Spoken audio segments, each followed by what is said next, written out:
Hello, everybody. Welcome to Into the Mist. We're going to be talking with Tifa Ran from the guild CA on Henge of Denravi. Tifa, can you please tell us a little bit about your guild and you? Well, our guild is a guild where basically everybody knows each other, so it's not very large, about 23 people. Um, and we formed here in basically we were out of Wichita, Kansas, and then we got some friends in a couple other places who know the other people who live here in town.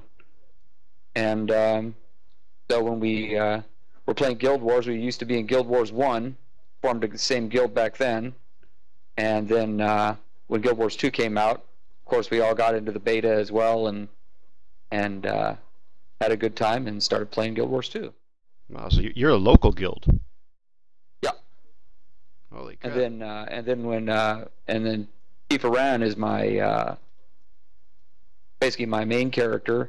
I played basically the same character, same look, everything in Guild Wars 1. So I like to play a ranger, even in World versus World. A lot of people laugh at that, but I do pretty good. Very nice. Well, pleasure to have you on the show. First question up for you is, for Season 1, Henge of Denravi took the top of Bronze League. And here it is, Season 2, you've taken the top of Silver. So please, tell us a little bit, what was your goal going into Season 2? Was it your intention to go into Silver, or were you hoping to stay with Bronze? Nope, we wanted to go into Silver in Season 2. So we, right before Season 2 started, we were really pushing hard to raise our ranking and get ourselves into the Silver League, because we had a with an undefeated season of Bronze League in Season 1, and we wanted to have a bigger challenge in Season 2. Very nice. Anyway, congratulations to you on that. Did you expect to actually win Silver? Well, it was our goal, and our other goal was to try and go undefeated if we could. Did you manage to pull that off? Yes, we did. Wow, and it was a massive server effort. I'll bet. Was there any contentious weeks for you? In the beginning, it seemed like it would be more contentious. As the season wore on, it seemed to be more of a what do you call it? It got, I wouldn't say lethargic. It just, come on, I'm trying to think of the word here. Basically, it was a little bit repetitive. Easier than you were hoping. It seemed a little easier than we were hoping. At times, there were some tough. And FA was the second place contender, and they gave us a hard time along with Yaks Bend. Those were the two ones that we saw most of. With the new the way they arranged the tournament, basically after the first week, all we really saw was Fort Aspenwood, Yaks Bend, SBI, and we kept rotating around with that, and then finally in the last week we got IOJ along with Yaks Bend. So we really didn't get a variety of servers to face. Yeah, it does seem to work out that way with the tournament system. It seems like you end up fighting the same servers over and over again a lot. And I know in Gold League that was obvious, because in Gold League there's so many fewer servers that you're going to see the same guys over and over and over again. They get tedious. Yeah, it definitely can. It can lead to some unpredictable results. I know with the league the way it was going, there was a point where Jake Corey was getting double teamed by CSROs and Blackgate, and they nearly got pushed to third. If that was the case, the entire league setup would have gone, and Blackgate would have flipped the books with that one. But all right, so yeah, congratulations on winning Season 2 for the Silver League. What are your future goals for Henge of Denravi? Well, they've been talking about on our forums whether or not we desire to go to Tier 2, and basically right now it's if the server decides to go for it, we will. It's not just one person who's going to make up their mind and say, hey guys, we're going to do it. It's every Thursday we get together, have our little powwow, and talk about what we're going to do for the following week. and it's very quick, very informal meeting, and basically, and sometimes they get talking about what we're going to push for, and right now it's we as soon as everybody gets recuperated from season 2, then the real decision made by the entire server is whether or not we're going to go for tier 2 or not. All right. How familiar are you with the current tier 2 worlds? Myself, I'm not that familiar. We have some people who have transferred a long time ago from the tier 2, and so they have a lot more knowledge than I do. I just know that it's a lot more. The servers that we'll face can basically, in a lot of cases, basically just queue all 4 maps, and that might be difficult at times for us, it seems. Yeah. Well, I can tell you a little bit ahead of time what you can expect for tier 2. Tier 2 generally is a fighting world, or a fighting different. The worlds are all fighting style. They prefer actual fights over the points per tick game. And actually, you find a lot of guilds like that in HOD. They like the fights more than the PPT. Yeah, that's pretty much exactly what you're going to find in tier 2. Now, do you think that you'll find some tier 1 aspirations? Do you think you're going to have some guilds interested in going for the points per tick game? Well, if they want to, right now I think they'd probably be more interested in the fights and staying in tier 2 if they make it into tier 2. They'd be more interested in getting the fights than trying to shoot for number 1. But if it looks like we can do it, they may push for it. Now, Henge of Denravi was basically the original tier 1 powerhouse. Is there out of the guilds that have come and gone from that server, have some come back?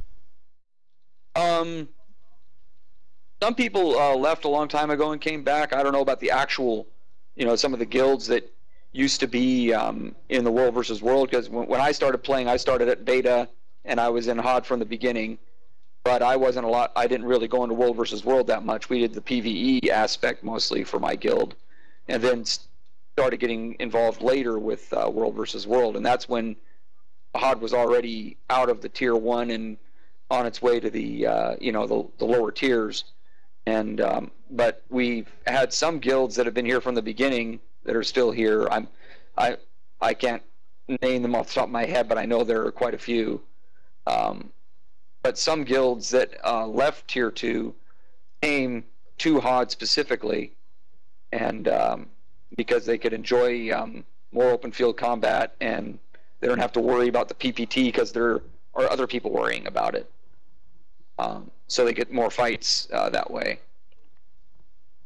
There are guilds like people who came and basically formed guilds in HOD that were formerly tier 2. And they brought a group with them, leaving their old guild behind. I gotcha. What kind of coverage does Henge of Denravi have? Are you just a very NA heavy, very NA strong world, or do you actually have some additional time zone coverage? Well, NA would probably be our strongest coverage, of course. And during the season, we had a fairly good overnight coverage. They call it C and all that, but basically overnight, late night, all the way into the wee hours of the morning. And then, but we already know that coverage is the game in the higher tiers. If you don't have the coverage, you're not going to win a weekly match, basically. Yeah, you won't. Because all your stuff will be another color. Yeah, understandable. Interesting. All right, if you do decide to make a tier 2 run. You're going to have to push out one of the 3 worlds that are currently sitting in tier 2. What do you think would be the most likely to drop down to tier 3?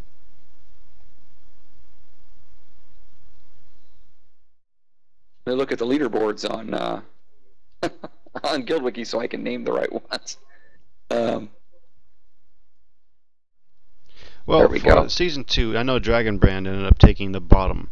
There is some talk, maybe just minor rumors, that some people were interested in leaving. Then again, I also heard the same ear that some were going to Dragonbrand. Right, and that can happen too, because want to try and bring up another server at that into a higher tier occasionally. But yeah, from what I'm seeing, there's two, five and rank 5 and 6 as Magma and Dragon Brand basically are the two lower servers at the moment, and of course we have to overtake the lowest one to get into tier 2, and currently that would be Dragon Brand. But if they pick up the pace, of course they'll be able to avoid dropping, and of course we would have to maintain a dominant presence in World versus World in order to keep our ranking the way it is. True.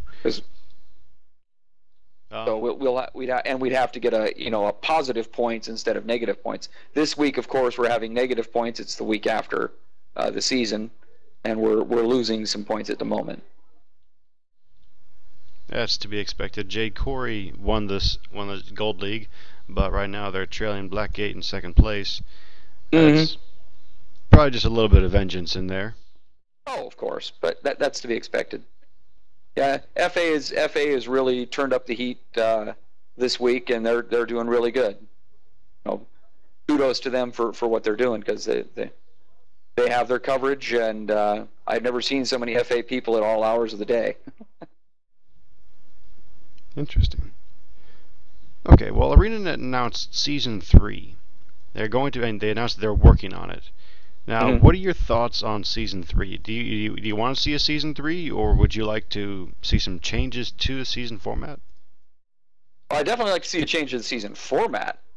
I mean, this last one, yeah, sure, it was, the top winners would keep facing each other, but like we were talking about, that got a little monotonous. You kept facing the same people over and over again, and maybe the round robin style that we had in the first one, of course, led to a lot of face stomping. Basically, the larger servers would just annihilate the lower servers, and because the lower servers just don't have the coverage, or basically the manpower to do it. So, I mean, there's got to be some kind of happy medium in between the two formats they chose. You could start it out as a round robin, and then, after certain servers faced each other, then you start matching up all the winners, something like that.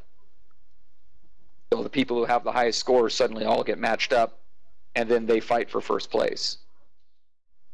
Gotcha. One of the things that they talked about with the Ready Up that they held about a week ago, they mentioned that they were looking at having shorter seasons. What would you recommend for a season length? Because 9 was more or less a marathon instead of a... Yeah, 9 is a bit much. I would almost think 5 weeks would probably be because then you'd have an odd number, maybe 5 weeks at most. That way, if somebody wins 2, the other guy wins 2, and then you can have the tiebreaker between the two, in a sense, if they're the servers that remain on top. Puts a lot of pressure in a short period of time, which may end up benefiting the worlds more. Yes, it would be a lot faster, and then they could actually have, if they wanted, they could have 3 seasons a year if they wanted. Yeah, or even 4, spring, summer, fall. Exactly. Winter. Yeah. But they definitely could improve, make it quicker. It would be less, having to sit, if you're really into Guild Wars 2, of course, like a lot of people are, a lot less sleepless nights of trying and keeping your server on top. Yeah, definitely.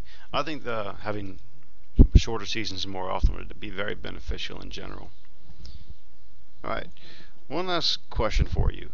What kind of queues does Henge of Denravi have? Are they for North American prime time? What kind of queues do you see? Well, during the season, we had some pretty good queues for every borderland, especially on reset night. The queues got anywhere from, for us, it was like a first time to see queues, if you know what I mean. Because in the lower bronze tier, you really wouldn't see a queue like that. But with being in a higher league and getting all the transfers that we did get, and I admit we got a lot of transfers right near the beginning of the season, which did help us. Basically, we would have Eternal Battleground, of course, had the highest, and that was the highest I think I ever saw. It was in the 200s, maybe. Holy cow. Yeah, that's I mean just a lot of people trying to get, because you've got all of your people who like to play PVE trying to get the achievements, so they're all trying to play too. So you've got all the extra people coming in, but and then that one, and over the season, of course, that came down a bit more, and the highest you would see maybe is in the 40s. And then of course for each one of the borderlands, you would probably see highs in the 30s to 50s maybe, but the queues would go fast. You would not spend too much time in the queue. I think the longest time I spent in the queue was 20 minutes. Impressive. All right, now if you do move and make a push for tier 2 and tier 1, you may end up having to do some recruiting of guilds. What kind of guilds would you be looking for if you decide to make that run? Well, that would probably be left to the larger guilds, of course, because obviously my guild being small, we usually end up as a support role, being running with another larger guild, adding to their numbers. That's what my guild would do. But obviously, we'd probably need a lot more open field people, as well as people who know how to take a keep. That's yeah, especially if you play the PPT game, in order to get up into the higher tiers and try and shoot for it, you're going to need people who actually are experienced and knowledgeable about taking out the enemy's defenses, and you probably want to recruit guilds that obviously you'd need, and of course you'd need guilds that'll also be beneficial for your time period. So you'd want, since we have a strong NA presence, we definitely want somebody who could be the overnight presence of more C guilds, more European style time zone guilds. They not necessarily, but just need better coverage in order to do that, because as it comes down to it, it becomes a coverage game. Yeah, absolutely. Well, thank you so much for your time. I do appreciate the interesting insight into Henge of Denravi. I wish you the very best of luck, no matter which path you choose. All right, thanks. And as I say, it was definitely a server effort for HOD, and good work to all the people on the Henge of Denravi, and also to all the other people in Silver League. Awesome. Thank you, and take care. And you too.